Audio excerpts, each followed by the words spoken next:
Student welcome back to my YouTube channel math with Avinash sir. और इसमें आज आपका स्वागत है। स्टूडेंट, आपने प्रीवियस वीडियो में ये देखा कि ऑर्डर पेयर और कार्टेशियन प्रोडक्ट क्या होता है। मैंने आपको ऑर्डर पेयर के बारे में पढ़ाया, कार्टेशियन प्रोडक्ट के बारे में पढ़ाया और आपको बताया कि ऑर्डर पेयर क्या होता है, कार्टेशियन प्रोडक्ट क्या होता है। ऑर्डर पेयर में आपको ये बताया गया कि यदि दो नंबर है और उसको यदि कॉमा से सेपरेट करके स्मॉल ब्रैकेट से क्लोज कर दिया जाएगा तो वो क्या कहलाएगा, ऑर्डर पेयर कहलाएगा। और वो जो दो नंबर होंगे उसके पेयर के अंदर में वो कुछ भी हो सकते हैं, और इंग्लिश अल्फ़ाबेट भी हो सकता है, दो लोगों का नाम भी हो सकता है, या दो रियल नंबर भी हो सकता है, दो इंटीजर भी हो सकता है, एनीथिंग्स, ठीक ना। और इसके बाद में कार्टेशियन प्रोडक्ट के बारे में भी हमने पढ़ा। ये दो टॉपिक हम पढ़ चुके हैं। और अब नेक्स्ट जो था, मैं एक्सरसाइज करा था 2.1 के 5 क्वेश्चन हो चुके थे और उसी क्रम में मैं आगे छठवें क्वेश्चन 6 क्वेश्चन से आपको फिर कराने जा रहा हूँ। और जो 6 क्वेश्चन है आपके सामने, मैं बताया था कि डिस्क्रिप्शन बॉक्स में आपको लिंक दे दिया जाएगा और उस लिंक को क्लिक करेंगे तो आपकी 11th की एनसीईआरटी की बुक क्या हो जाएगी, डाउनलोड हो जाएगी। और आप डाउनलोड करके वो क्वेश्चन देख सकते हैं यदि आपके पास बुक नहीं है तो।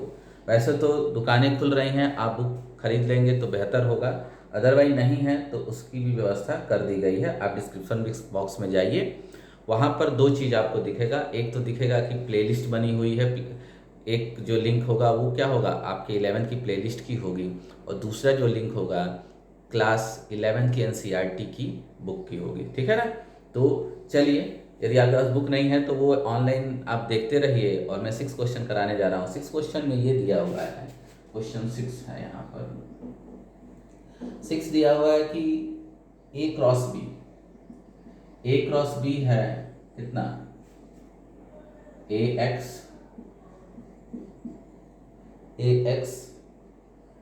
ए Y B X B Y, ये दिया हुआ है। तो ध्यान से देखिएगा, ए क्रॉस बी में ये दिया हुआ है, कह रहा है कि ए क्या होगा और बी क्या होगा। बहुत ही आसान सा क्वेश्चन है स्टूडेंट, इतना आसान क्वेश्चन है जिसका कोई सवाल नहीं है, कोई जवाब नहीं है। देखिए कितना आसान क्वेश्चन कर रहा है। देखिए ए क्रॉस बी दिया हुआ है और आपसे कह रहा है कि ए क्या होगा। आपको बताया गया है कि कार्टेशियन प्रोडक्ट में जो ए क्रॉस बी निकालते हैं उसमें जो ये ऑर्डर पेयर होते हैं, वो जो पहला एलिमेंट होता है वो कहाँ का होता है, सेट ए का होता है, और दूसरा जो एलिमेंट होता है वो कहाँ का होता है, सेट बी का होता है। तो एकदम एक नंबर का क्वेश्चन है। सेट ए इक्वल टू क्या होगा, set of all element of set of all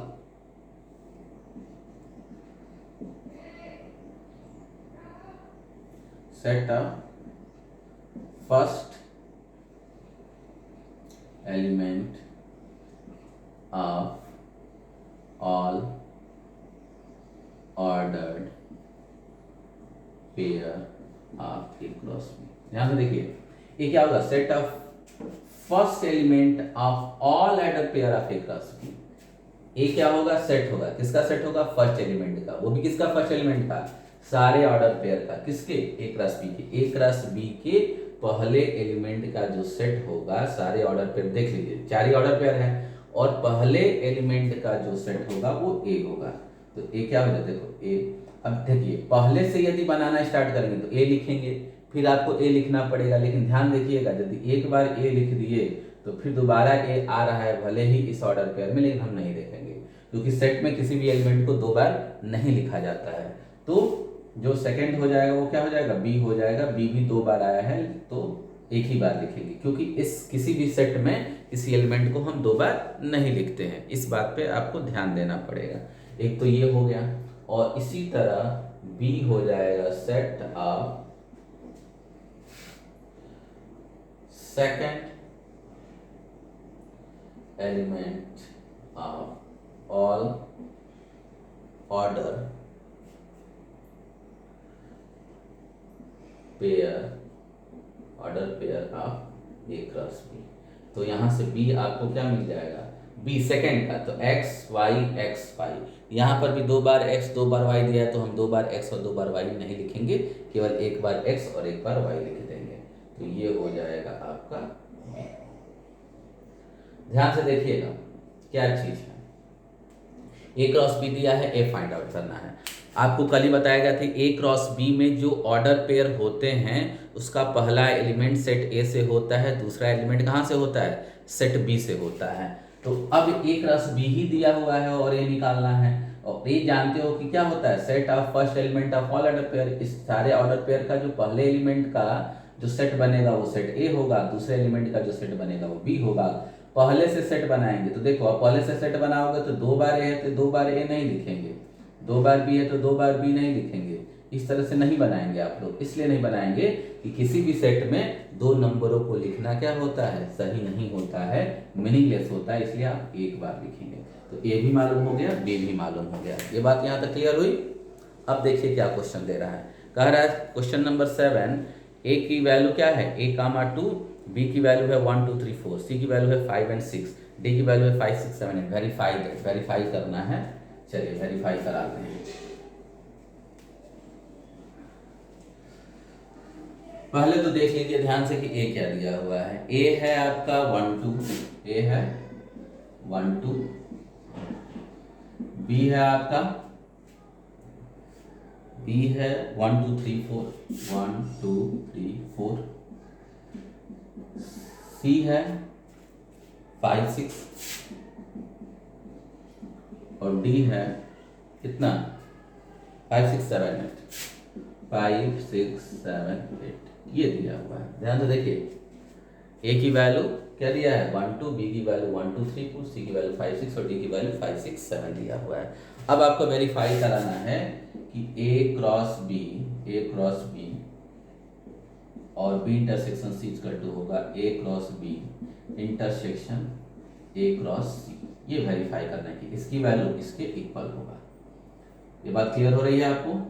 आपको क्या दिखाना होगा कि इसकी वैल्यू इसके इक्वल होगा। इसका मतलब पहले ये कैलकुलेट कर लेंगे, ये कैलकुलेट कर लेंगे, यदि दोनों इक्वल हो जाएगा तो आप क्या बोलेंगे कि हमारा जो हम बता रहे हैं या जो ये वेरीफाई करना है वो सही है। तो चलिए स्टार्ट करते हैं। पहला क्वेश्चन है, इसमें कौन सा 7 का, ये फर्स्ट क्वेश्चन है। अब पहले देखिए, ये कैलकुलेट करने पहले हमको ये b क्रॉस c निकालना पड़ता है, सॉरी b इंटरसेक्शन c निकालेंगे। तो b इंटरसेक्शन c की वैल्यू क्या होगी, जो b और c में कॉमन हो। b और c में क्या कॉमन होगा बताओ, b और c में तो कुछ भी कॉमन नहीं है। कुछ कॉमन है क्या, नहीं कॉमन है। तो जब कुछ भी नहीं कॉमन है तो एम्प्टी हो जाएगा। क्या हो जाएगा, b इंटरसेक्शन c क्या हो जाएगा, एम्प्टी हो जाएगा। अब एक चीज ध्यान से देखिए, एम्प्टी सेट का किसी भी सेट के साथ क्या करेंगे, कार्टेशियन प्रोडक्ट निकालेंगे, ठीक है ना। तो हमेशा एम्प्टी आएगा। इससे कौन से क्वेश्चन में हम डिस्कस किए थे, ये क्वेश्चन 4th का 3rd था, ठीक ना। 4th के 3rd में मैंने ये बात को मैं बता चुका हूँ कि यदि एम्प्टी सेट आ गया, ये एम्प्टी आ गया और यहाँ पर एक कुछ भी हो एलिमेंट, इसमें कितने भी हों, कितने ना हो, कितने हो, लाखों हो, हजारों से कोई फर्क नहीं पड़ता है, यदि ये एम्प्टी है तो ए के साथ कार्टेशियन प्रोडक्ट एम्प्टी ही आएगा। और अब यहाँ से हम ले सकते हैं therefore A intersection B cross C equal to क्या हो जाएगा, यहाँ से सॉल्यूशन है आपका, ठीक ना। ये हो जाएगा ए क्रॉस एम्प्टी। और ये बता रहे थे कि किसी भी एलिमेंट के साथ 5 का इंटरसेक्ट कराएंगे तो क्या आ जाएगा, 5 आ जाएगा। तो a cross b intersection c कितना आ गया, 5 आ गया। कल ये बात बता चुके हैं कैसे होगा, b इंटरसेक्शन c, b और c में कुछ भी कॉमन नहीं है तो b और c का इंटरसेक्शन 5 होगा। और चूंकि b अब हम निकालेंगे इसकी वैल्यू, इसलिए हमने a cross b intersection c लिख दिया। और b इंटरसेक्शन c की जगह जब 5 रख देंगे तो a क्रॉस 5 हो जाएगा। और a के साथ 5 का कार्टेशियन प्रोडक्ट निकालोगे तो एम्प्टी सेट का किसी भी सेट के साथ कार्टेशियन प्रोडक्ट क्या होता है, इस एम्प्टी सेट का किसी भी सेट के साथ कार्टेशियन प्रोडक्ट क्या हो जाएगा, फिर एम्प्टी दे देगा, तो इसकी वैल्यू एम्प्टी आ गई। अब हम निकालेंगे a क्रॉस b। चलो भाई a क्रॉस b निकाल दो। a क्रॉस b क्या होगा, इसका कार्टेशियन प्रोडक्ट निकालो। अब पेयर बनाओ, 1 का 1 के साथ, 1 का 2 के साथ, 1 का 3 के साथ, 1 का 4 के साथ, 1 का 1, 1 का 2, 1 का 3, 1 का 4। फिर क्या होगा, 2 का सारे एलिमेंट, 2 का भी क्या होगा, इन चारों एलिमेंटों के साथ पेयर बनेगा। तो क्या हो जाएगा, 2 का 1 के साथ, 2 का 2 के साथ, 2 का 3 के साथ और 2 का 4 के साथ। ये बन गया A क्रॉस B, दिख रहा है, ये बन गया A क्रॉस B। अब क्या हम बनाएंगे, देखिए A क्रॉस C बना लीजिए, A क्रॉस C बना लीजिए। अब A का C के साथ इंटरसेक्ट कराइए, 1 का 5 के साथ, 1 का 5 के साथ, फिर 1 का 6 के साथ, 1 का 6 के साथ, 2 का 5 के साथ, 2 का 5 के साथ, फिर क्या हो जाएगा 2 का 6 के साथ, 2 का 6 के साथ, या क्या। अब therefore A intersection B, sorry A cross B intersection A cross C। अब दो कार्टेशियन प्रोडक्ट हमने ये निकाल लिया, अब इनका इंटरसेक्शन लेना है, मतलब देखेंगे कि इन दोनों में क्या कॉमन होगा। तो इन दोनों में बेटा कुछ भी कॉमन नहीं है, ध्यान से देखिएगा, कोई भी एलिमेंट इसमें ऐसा नहीं है जो इसमें है, और कोई भी एलिमेंट इसमें है वो इसमें नहीं है, मतलब कोई भी एलिमेंट कॉमन नहीं हो रहा है, कॉमन नहीं हो रहा है, जिसकी भी वैल्यू क्या आ जाएगी, 5 आ जाएगी। दोनों में कुछ भी कॉमन नहीं है तो इंटरसेक्शन क्या हो जाएगा, इन दोनों कार्टेशियन प्रोडक्ट का इंटरसेक्शन क्या हो जाएगा, एम्प्टी हो जाएगा। अब यहाँ पर हम देखे थे कि A cross B intersection C भी 5 आया, और A cross B intersection A cross C भी क्या आ गया, 5 आ गया। मतलब ये हो गया कि इक्वेशन ये 1 मानते हो और ये 2 मानते हो, तो 1 और 2 से आप कह सकते हो, क्या कह सकते हो, कि आपस में इक्वल होगा। तो एक लाइन देख लीजिएगा, नीचे दिखाई दे रहा है, यहीं पर हम लिख देते हैं, ठीक है, यहाँ पर तो देखिए, फ्रॉम फर्स्ट एंड सेकेंड क्या हो जाएगा, A cross B intersection C equal to A cross B intersection A cross C, A cross C। ये आपको दिख रहा होगा, बोलिए, नहीं दिख रहा है, चलिए दिखा देते हैं आपको, अब तो दिख रहा है ना। A cross B intersection C equal to A cross B intersection, क्यों हो गया, क्योंकि इसकी भी वैल्यू क्या आ गई, 5 आ गई, और यहाँ भी इसकी भी वैल्यू आ गई 5। यदि दोनों 5 आ गया मतलब क्या हो गया, यदि दोनों का राइट इक्वल है तो दोनों का लेफ्ट भी इक्वल होगा। चलिए इतनी बात तो हम लोग समझ लिए, इसको कर लीजिएगा। फिर आगे चलते हैं, देखते हैं अगला क्वेश्चन क्या कर रहा है। अब 7th में सेकेंड नंबर का क्वेश्चन है, आपको ये प्रूफ करना है A cross C is a subset of B cross D, A cross C is a subset of B cross D। चलिए इसको मिटा देते हैं, मिटा के दूसरा क्वेश्चन करते हैं। जो सेकंड क्वेश्चन है इसमें ये प्रूफ करना है कि A cross C is a subset of B cross D। तो कैसे पता चलेगा, यदि A क्रॉस C निकालो और B क्रॉस D निकालो, यदि A क्रॉस C के क्या होंगे, सारे एलिमेंट B क्रॉस D में होंगे तब तो ये सबसेट होगा, यदि इसके सारे एलिमेंट इसमें नहीं होंगे तो सबसेट नहीं होगा। क्लियर हो रही बात है, यही तो है। तो अब क्या करो, A क्रॉस C निकालो, A और C का कार्टेशियन प्रोडक्ट, A और C का इसका कार्टेशियन प्रोडक्ट कितना हो जाएगा, 1 का 5 के साथ ऑर्डर पेयर बनेगा, 1 का 6 के साथ बनेगा, 2 का 5 के साथ बनेगा, और 2 का 6 के साथ बनेगा। बन गया, A क्रॉस C बन गया। अब B क्रॉस D बना दीजिए, तो ये B हो गया और ये D हो गया, बनाओ भाई। तो 1 का 5 के साथ, 1 का 5 के साथ, 1 का 6 के साथ, 1 का 6 के साथ, 1 का 7 के साथ, 1 का 8 के साथ, फिर अब 2 से स्टार्ट होगा, 2 का 5 के साथ, 2 का 6 के साथ, 2 का 7 के साथ, 2 का 8 के साथ। बात समझ आ रही है। फिर 3 का बनेगा, तो 3 का 5 के साथ, 3 का 6 के साथ, 3 का 7 के साथ, 3 का 8 के साथ, बन गया। अब नीचे लिख देते हैं 4 का 5 के साथ, 4 का 6 के साथ, 4 का 7 के साथ और 4 का 8 के साथ।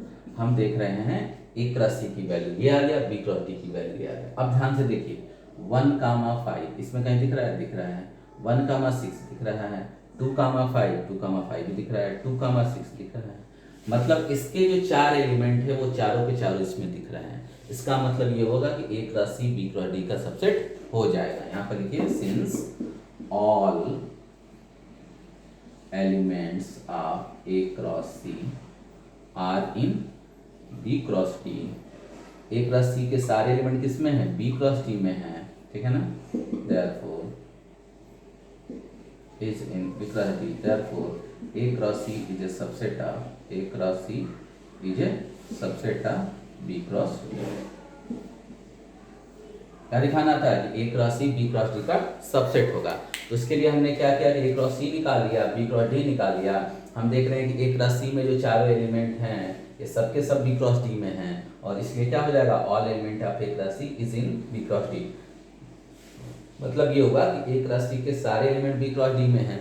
और सबसेट का डिफिनीशन यही होता है, यदि किसी सेट के सारे एलिमेंट किसी दूसरे सेट में हैं तो वो पहला क्या होगा, दूसरे का सबसेट होगा। तो ये क्वेश्चन नंबर 7 हो गया। अब आते हैं हम 8 पे। किस पे आते हैं, 8 पे। देख लीजिए, स्क्रीनशॉट ले लीजिएगा। चलिए क्वेश्चन नंबर 8 क्या कह रहा है।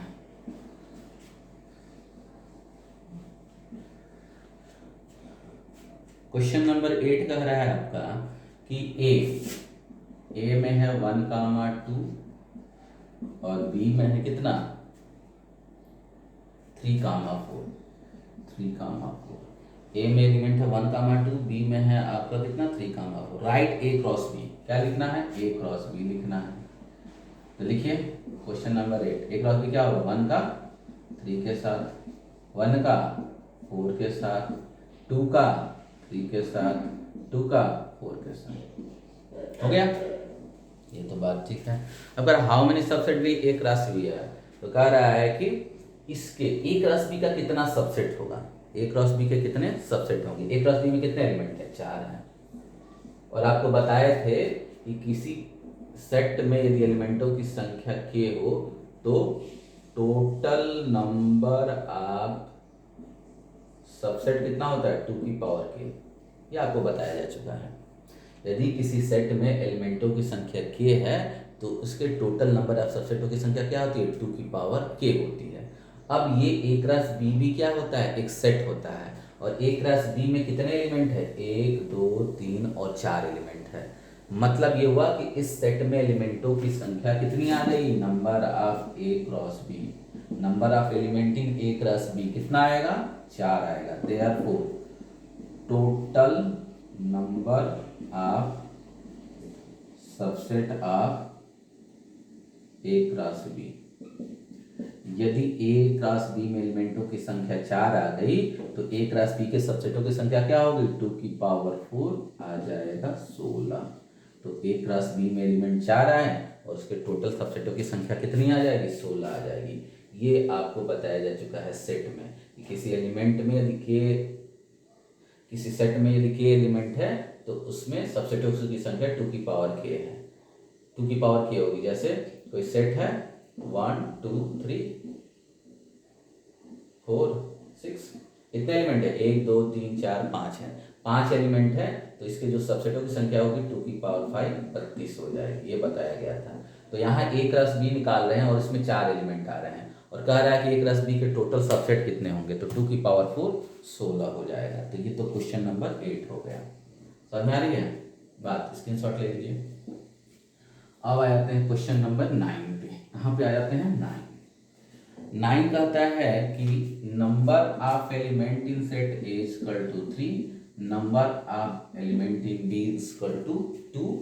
ठीक है, ये दिया हुआ है। और क्या दिया हुआ है, दिया हुआ है कि x, 1, y, 2 और z, 1 are in A cross B. एक तो ये दिया हुआ है और एक ये दिया हुआ है। ध्यान से देखिए, सॉल्यूशन हम लिखने जा रहे हैं 8 नंबर का। ये भी दिया हुआ है कि ए में एलिमेंटों की संख्या 3 है और बी में एलिमेंटों की संख्या 2 है और ये जो 3 एलिमेंट है वो किस में है, ए क्रॉस बी में है। तो ये बताइए यदि x, 1 ए क्रॉस बी है तो x कहाँ का एलिमेंट होगा, ए का होगा। y कहाँ का एलिमेंट होगा, वो भी ए का होगा। z कहाँ का एलिमेंट होगा, ए का होगा। क्योंकि यदि कोई ऑर्डर पेयर किसी कार्टेशियन प्रोडक्ट जैसे ए क्रॉस बी में लाइज कर रहा है तो इस ऑर्डर पेयर का पहला एलिमेंट सेट ए का होना चाहिए और दूसरा एलिमेंट सेट बी का होना चाहिए। तो यहाँ से ये तो दिया हुआ है कि since this and this are in belongs to A cross B, therefore x, y and z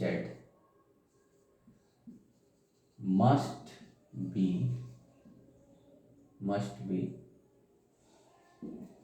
lies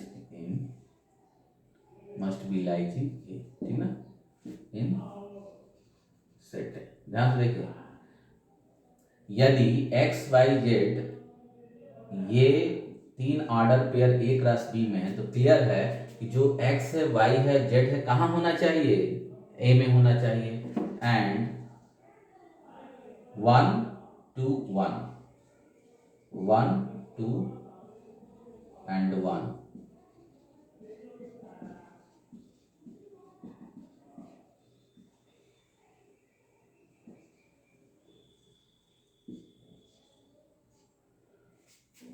और 1 2 1 कहाँ लाइज करना चाहिए, बी में करना चाहिए। ध्यान से सुनिए क्वेश्चन, सेट ए में 3 एलिमेंट, सेट बी में 2 एलिमेंट। सेट ए में कितने एलिमेंट, 3 एलिमेंट, सेट बी में 2 एलिमेंट, और ए क्रॉस बी में 3 ऑर्डर पेयर दिया हुआ है। ऑर्डर पेयर का डिफिनीशन है या कार्टेशियन प्रोडक्ट का डिफिनीशन है कि किसी कार्टेशियन प्रोडक्ट में कोई यदि ऑर्डर पेयर लाइज कर रहा है तो पहला एलिमेंट सेट ए का होना चाहिए, दूसरा एलिमेंट सेट बी का होना चाहिए, मतलब होता है, ठीक है। तो चूंकि ये तीनों की तीनों एक राशि में है, मतलब एक्स वाई जेड 1 में होगा और 1 2 1 कहाँ होगा बताइए, 1 2 1 बी में होगा। अब चूंकि सेट ए में 3 एलिमेंट है और यहाँ हम देख रहे हैं कि ये भी 3 ही एलिमेंट है, ये ए में है ही है और ए में एलिमेंटों की संख्या 3 ही है।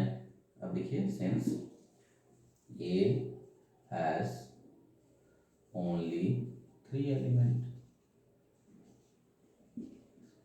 यहां से भी पता चल गया कि ये एक्स वाई जेड तो ए में होगा और ये भी पहले से पता है कि ए में तो 3 ही एलिमेंट है, A has only 3 element, therefore A equal to कितना हो जाएगा, एक्स वाई जेड। ये हो गया आपका ये। और यहां से क्या दिख रहा है कि बी हैज